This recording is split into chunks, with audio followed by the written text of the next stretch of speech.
మీ office ఎక్కడుందమ్మా? అట్లా అంటలేనమ్మా, మీ astrology office ఎక్కడుంది? నా దాంట్లో లేదు గురువుగారు, నాకు తెలీదు, నేను ఎంత రీసెర్చ్ చేశాను. పర్ఫెక్ట్గా ఎట్లా అడిగినావమ్మా? అంటే నేను కొంచెం ఎంత పెద్ద క్వశ్చన్ తెలుసా అది. Okay okay. యాక్చువల్గా ఇది ఎలాంటిది అంటే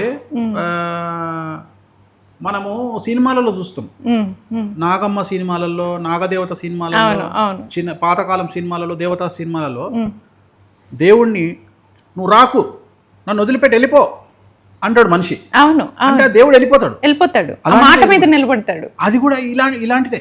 అవునా? యాక్చువల్గా ఏంటంటే రాహు ఉచ్చలో ఉంటే రాహుకాల పూజ నిషేధం.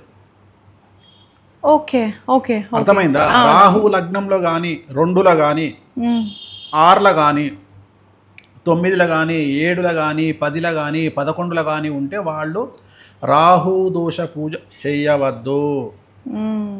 శని 10లో ఉన్నా, శని లగ్నంలో ఉన్నా, శని ద్వితీయంలో ఉన్నా, 3లో ఉన్నా, 5లో ఉన్నా, 6లో ఉన్నా, 7లో ఉన్నా, 9లో ఉన్నా, 11లో ఉన్నా శనికి పూజ చెయ్యవద్దు.